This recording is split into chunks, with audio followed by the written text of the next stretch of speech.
It's quite bright.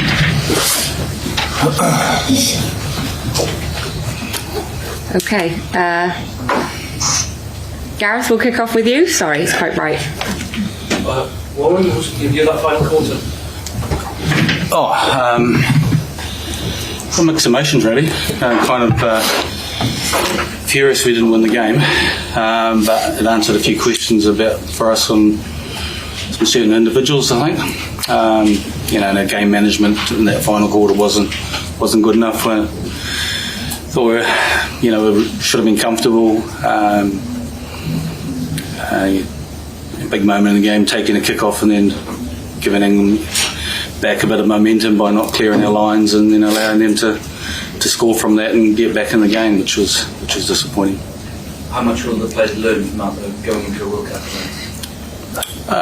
Hopefully a heck of a lot, So there were some good things we did last week, and then today we capitulated a little bit in terms of accuracy and some guys knowing their roles, which was for me disappointing because we have spent a lot of time and making sure that there's a clarity and everyone does know their roles, and probably some soft penalties where England piggybacked up the field on with those chances.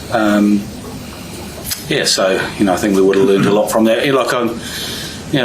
We've had 8 new caps in the last 2 weeks, which is pretty good, and that was the most experienced England team that they've ever put out there in terms of the number of caps. So you've got to be reasonably pleased with that, and they didn't really pressure us in terms of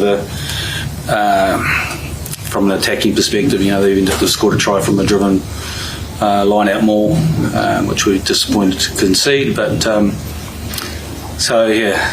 disappointed at the moment, but I'll try and find some better positives over the next day or two. How would Derry like to take commentary? Derry's just it looks like he's got a bit of a knee issue. We're not too sure how bad that is, and then Tane's shoulder as well, so we probably need to get them scanned on Monday. A bit of a shame for Derry given the nature of the game, knock off 26 minutes. Yeah, just he'd be pretty gutted, pretty disappointed. He's gone to jack on a ball, and I think Owen Farrell's tried to roll him and has ended up landing on his leg. So so it unfortunately just looks like he's done a little bit of a knee, but we don't know the extent of how bad it is. What will your approach be for next week? What's that? What will your approach be for next week? There's still some players that we need to find out about and potentially give an opportunity to. You couldn't ask for better warm-up fixtures in terms of the physicality that you're looking for with England home and away, and then South Africa. So we know and expect that there's going to be a lot at the same sort of test up front. But for us, like I said, we need to take the learnings from today and hopefully apply them next week. Just one last week one for me. David Jenkins, Ryan Elias and George North, who obviously picked up knocks last week. How are they? The same. Yeah. It's a scanned earlier in the week. So. Yeah. Dev's been. Dev's been sort of managed in terms that he doesn't need an operation. In terms that we injected him on Wednesday, and he's about 4 weeks, I think. And I'm not sure who's the other one? Ryan and George. Ryan Elias.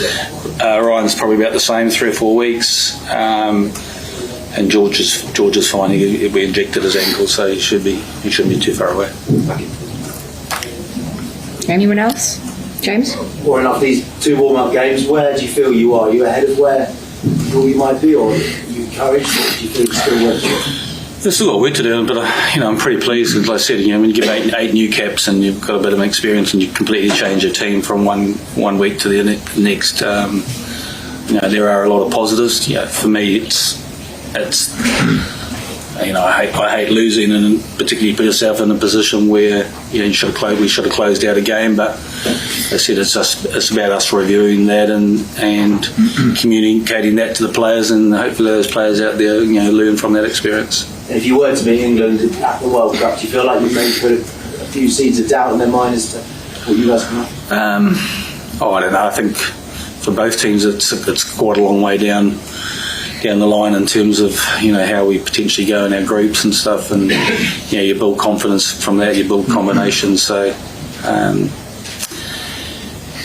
look, we think we're in a pretty good position where we are, and I think England came with the approach that they were going to be quite physical with us up front last week and bully us, and that didn't come off, and they've probably tried to play a little bit more rugby today.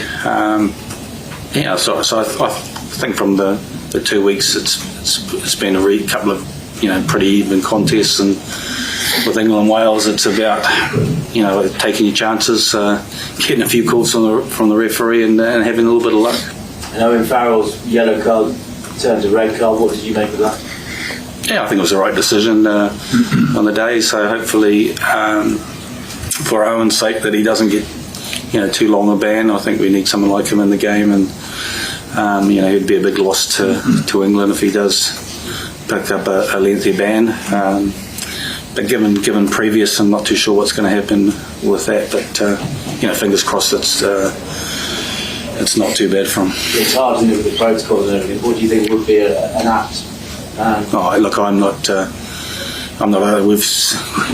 We've seen some inconsistencies in that already in the last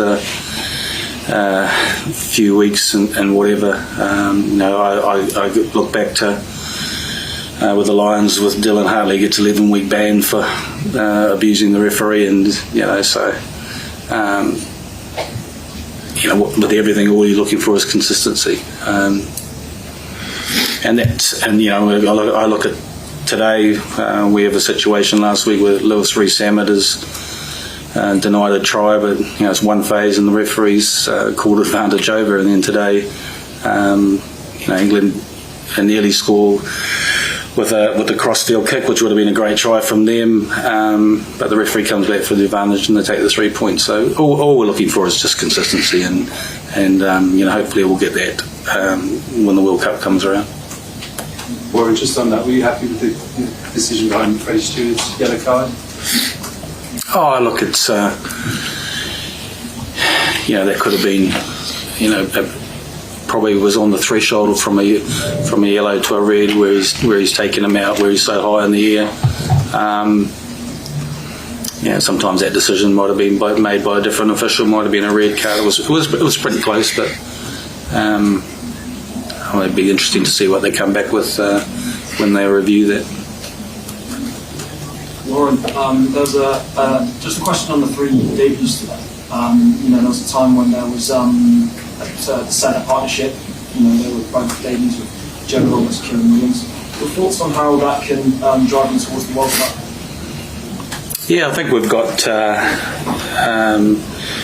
for us as coaches, is probably getting settled on a midfield combination or a couple of combinations to get there. I thought Joe did well today and grew into the game as it went on, and Kieran for his debut as well. He had a couple of nice touches as well. The sort of switch play with Sam Perry I thought was good. Probably a little bit disappointed in terms of the penalty from the kickoff, but that's, like I said, at this level you can't coach experience, and for players it's about the ones from last week learning from that game last week, and for the new caps today learning from today, and potentially how they could get better, or what they do differently the next time they're out there. And also Camsley out there for his debut as well.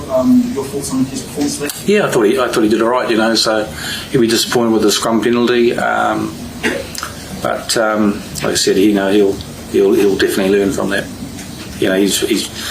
He's had a scrum penalty. He's not one on as well, so he'll be a little bit down about that. But like I said, it was a good opportunity for him to get out there and get his first cap. Okay, if there are no other questions, we'll leave it there. Yeah, well done, Beany. Okay, thank you. Questions?